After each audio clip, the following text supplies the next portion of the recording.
Right now, we're in a time where a lot of creators think, YouTube is a very sustainable platform and I want to be a YouTuber, so let me be rich and famous on YouTube. When I started in 2010, that was not a thing. You know, I was the last person to catch on to YouTube. All my friends were watching this thing and I was like, what are you guys wasting your time with on this video platform thing? It's going to disappear. And I spontaneously one day posted a video, not because I thought it could be my job, not because I thought I could make money from it, but literally because I was sad. So the story is that I was getting my psychology degree and I wasn't passionate about it. You know, I was doing everything my sister had done before me and I was following her footsteps blindly. And after I graduated, my dad was like, great, now get your master's degree. And I was like, okay, I don't think I can do this anymore. I'm not passionate about any of these things. And so in that little funk, I discovered YouTube. So it's kind of like the stars aligning perfectly. And I posted a first video really spontaneously. It was a spoken word piece about religion. It was very, very, very bad and it got 70 views. And I think I just fell in love with having a goal during that downtime and learning something new, something I wasn't trained at. I reflect back in my life and I think about all the times I really became a better person or a smarter person. It's because of something that was very hurtful or painful or an unpleasant experience. And we're all gonna get heartbroken over and over again. We're all gonna deal with failures all over again, but it's how we think about those moments in that moment. Allow myself to be upset when I'm heartbroken, allow myself to feel failure, but not be down in the dumps about it for too long. Not be like, oh, well, I'm worthless, or oh, well, this is just how it's meant to be and the world's against me. Getting hurt efficiently means we're hurt. How can we efficiently learn a lesson in this moment? What could I have done differently? What could I have expected differently? How could I have reacted differently? So that the next time you will be heartbroken, which you will be, it's inevitable, you're better equipped to deal with it. I think I learned how to be happy because I know what unhappiness felt like. And I was able to dissect all the reasons I was unhappy, you know? Paying attention to all the signs my mind and body were giving me saying, we're not doing the right thing. And I think having so much experience in that dark phase really helps you become better, because how can you become better if you don't know what the worst version of yourself is? I do so many things in a day. And people are like, how? How do you do this? Like, what is the trick? It's because I really love what I do and I'm really passionate about what I do. And I think one of the signs my body and mind were giving me before is that I would get lazy really quickly. I would get tired really, really quickly. I would cut corners and come up with little justifications as to why that was okay. I'm really thorough, and I think that's a sign of doing the right thing. Of course, if I'm real, we don't always have that luxury. You know, we don't have the luxury of doing what we want to do all the time. So it's important to kind of pay your dues in that way. The first video I made sucked. It's totally sucked. My body wasn't like, this is the right thing to do. You know, I had to pay my dues and get better at it. But I think you shouldn't just not try because you have to pay your dues. So when I first started YouTube, I thought, okay, I'm opening the gates up to this new platform and this new type of creation I've never done before.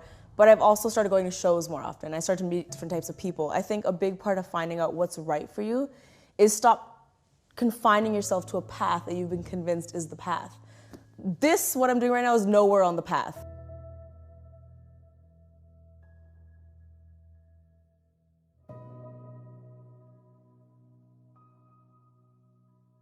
There's so much out there that you don't even know exists. And I'm a testament to that. I make videos on the internet. Ask my mom if she thought that could have been a job when she was growing up. You know, so I think it's all about just really getting out there and seeing what's available. There's some mornings when I wake up and I'm like, I don't even care how tired I am. I'm so excited about this day. So I think being excited to wake up, also, you'll just see it in your energy, I think, as well. The little pep in your step I have when I'm walking to set is really telling. Also, the people you surround yourself with. I think when you start to get surrounded by people, and my team is a great example of this, that really bring out the best in you and you feel yourself growing. This entire career path has been everything but comfortable. No part of it's comfortable. So even on the days when I come home and I think, that was horrible, that audition was horrible, I can literally feel part of me evolving as like, okay, but you did it and now you know for the next one what to do. You'll know what to expect for the next one. And those scary things are all signs that you're doing the right thing because you're growing. I have this thing where I like to visualize things. I know because it's easy to talk about all of these things and then talk about Tumblr quotes and like, oh, cool, success. But when you're actually down to it, it's hard. It's hard walking into an audition, for an example, and then doing really badly and going home and thinking like, oh, well, I stepped out of my comfort zone, so I should be happy. That's not a practical thing that's gonna happen. You're gonna go home, you're gonna be sad, you're gonna eat the ice cream. This is me, this is the goal. There is nothing in between there. I need to create what is in between there. Whether I do really well or really bad, that's gonna be a step. And I think visualizing every failure as a little stone towards where you need to go is really helpful. The reason I'm so big on ownership is because I'm obsessed with efficiency. And I just feel like it's so much more efficient to take ownership for things than to not. Because if you don't take ownership for something, who's gonna fix it? Then it's just hanging there in the air of this unsolved problem that no one's addressing. When you take ownership for a mistake or a decision or something you did, not even a mistake, maybe a bad audition you did, you are then able to at least work on it and improve for the next time. If you don't take ownership, like, oh, it was the casting director, oh, it was because I was sick, it was because of whatever, you've literally said, okay, I need to change nothing now. It's not in my control. Taking ownership means you've taken control to actually make a different impact the next time you do that thing. I'm on a roller coaster just like everybody else. It's okay to feel crappy sometimes. I think it's important to feel crappy sometimes. Your self-worth has to come from not only yourself, but your environment. I'm really big on your physical, spiritual, and even the people around you are really important. So when I went through a lot of failures, when I'm with my team and my friends that are kind of not only supportive, but can really relate to what you're going through, and it's really helpful. So how do you dig out of that? Obviously, you gotta love yourself. That might be hard. Surround yourself with good people and a good environment. You have to be obsessed, and I know the word obsessed has a negative connotation, and rightfully it should a little bit. I think anyone who's really great at something is because they're obsessed. They wake up and they're thinking about it, and throughout their day they're thinking about it, and when they sleep they're thinking about it. In the middle of the night they might wake up thinking about it. That is me with this. Video ideas, I wake up in the middle of the night and I have to wake up and jot something down. Some of my video ideas are little dreams I've had, so like working in my sleep. There is a level of obsession, and when I say that, usually people say, well, that's not really that healthy. And you're right, some of it is a little unhealthy. Sometimes it does take over my life. Sometimes I do have to draw the line and I say, nope, I need to go meditate in my room, I can't do this. But I don't know of a single successful person that didn't, for at least a little period of time, have that obsession. But I'm very scientific with things. I'm very, like, when I write down my thoughts, I will literally dissect them, figure out what problems they are, come up with solutions, and then write down the solution. So I'm very mechanical. I do believe that humans, we are complex, we have feelings, we have emotions, but I do think when we strip all of that away, there are very easy solutions to a lot of our problems that we make complicated. You want to achieve something at such a level, like, it costs a price, because I do fear right now, with all the cute Tumblr quotes and all the, the idea that you're special and you're worth it. Everyone's special and you are worth it, but you need to work for it. Like, it's not gonna, a Tumblr quote of you believing in yourself is not gonna get you success. So I also do fear that the opposite of that is letting kids know, like, yeah, get your sleep and get this and just believe in yourself and you're special and you'll get it done. Like, is that really gonna get them success though? It's that in combination with a lot of hard work. My obsession has given me great purpose. I know what it feels like to wake up and just aimlessly be like, guess I'm gonna go through the motions of my day and maybe I'll talk to this person, I'll eat these Fruit Loops, cool, I'll do whatever I need to do. Waking up with my obsession is honestly exciting. I get to wake up and I get to make rules and break rules. When you have an obsession, no matter what industry you're in, you get into that mindset where you're like, what else could I do to innovate this? What could I do differently? What could I do that's never been done before? So every day you really feel like you're adding value to the world and adding value to the people around you. That's the beautiful part of obsession. My obsession has led me to 13 million subscribers that watch me and also gain inspiration from what I do. And I'm hoping the people that surround me every day are also inspired by some of the stuff we do. So it's the chain reaction you cause. That purpose, and you give other people purpose, and now they're gonna give someone else purpose. You lose a little sleep, but look at the result. It's a small cost to pay, I feel. And I love sleep. There's gonna be days, like on tour is a prime example. There's days where I get 2, and I wake up and I'm like, let's go, let's do the thing. It's a small cost to pay sometimes for a big result.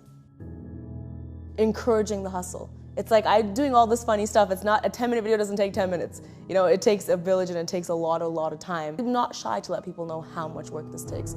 I think that's what makes what I do so special.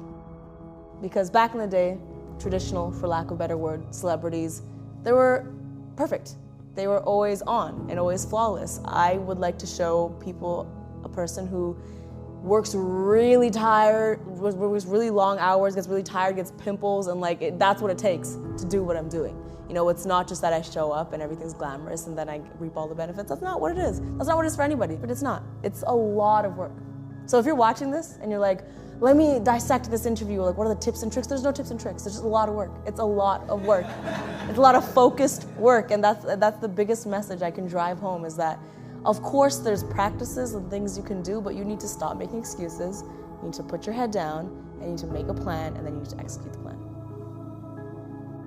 Be that anything we do, any action we make, I believe we have many layers as to why we made that decision. At the top is like, oh, I made this decision, what I tell everybody else of why I made that decision. The second layer is what I tell myself. You need to be in tune with yourself if you want to be successful. I mean, the world, it gets really uncomfortable, success gets really uncomfortable sometimes, it's a lot of stress, it's a lot of pressure. If you're not truly in tune with your biggest teammate, which is yourself, there's no way you can succeed. You need to know yourself really well.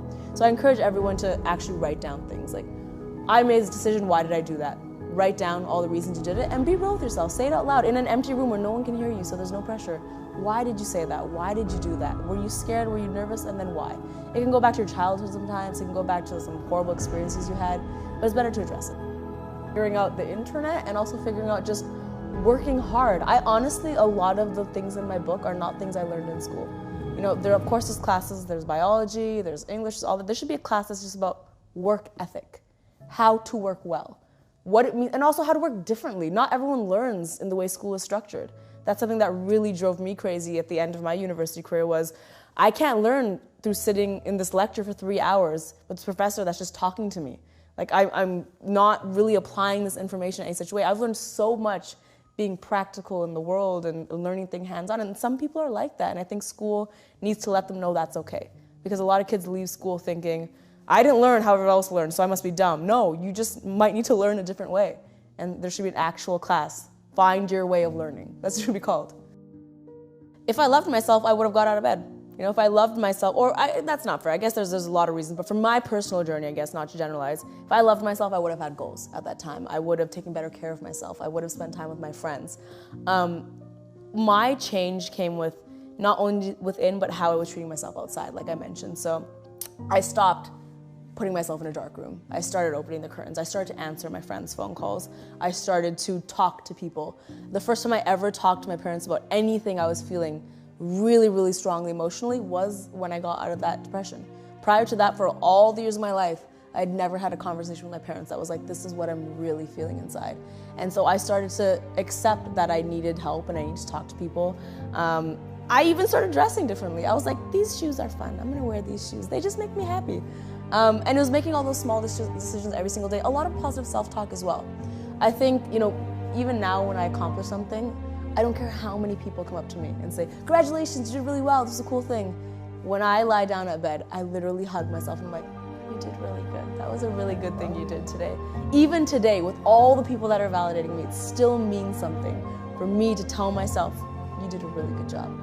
If I'm having a bad day, this is something I've practiced for years, I will talk to myself as well. You know, if I had a really bad meeting, I'll get into my car and I go, that sucked, it's okay. You know what, we're gonna do better next time. And it's just about being your friend. You know, just like how you would talk to another friend, you gotta talk to yourself the same way.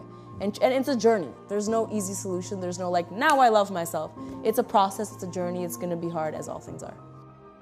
When someone writes something on the internet, we need to really put ourselves in their shoes. This is what I literally do. I get a lot of hate comments. Literally, I just imagine the person sitting there writing this comment and I think, okay, I didn't write a comment like this to someone today. I didn't wake up and think that I need to write something mean to someone. Why didn't I do that? Let me think. It's because, well, one, I'm busy. I'm happy. That doesn't make me happy. Doing that won't make me happy. And I just don't see the need to do that. So why did this person feel the need to do that? You know, when you have a really, really bad day, you can't control the other driver that cut you off. You can't control whoever was mean to you. You can't control the fact that you missed the elevator. You can't control any of those things. You can only control yourself. So it's about being more proactive. How do you do that? Well, okay, if a driver's gonna cut you off, play some really good music so you're in a good mood. Leave 5 minutes earlier. You know what I mean? If you missed the elevator and you were late, wake up earlier. There's solutions to all those things if you just take control and figure out what's in your control and stop blaming the environment. I think I really want to encourage people to believe that whatever they want to be, even if it doesn't exist, is possible. If you're creative, if you mix creativity with hustling hard, any job position, anything you want to become is possible. Show people what your value is, and then they'll pay you for your value. I felt that when I decided to take that year to hustle really hard, that backup plan was always in my mind as something to fall back on. So anytime I would work really hard, I would think, oh, well, if I don't figure this out, I have that backup plan. And if this video stuff doesn't work out, then I won't fail because I have that backup plan. But because I was doing that, I think I wasn't putting the 2,000% effort I needed into things because there was always that safety net there. When I officially decided, no, I am not going to do that. I'm going to do what I set out to do, which was do entertainment, and in this year, I'm going to become successful. I started doing things with so much more effort and relentlessness where you could see the difference in the result. And I know that's really scary, and a lot of parents disagree with me when I say this, but I think it's important. I think, kids need to be given credit. I think if they have a plan A and really, really give it their all and see years and years from now it doesn't go anywhere, they will figure it out. I think kids these days are really smart and they have a lot of options and they have a lot of resources. And the fact that I'm sitting here with the career that I have is a testament to that.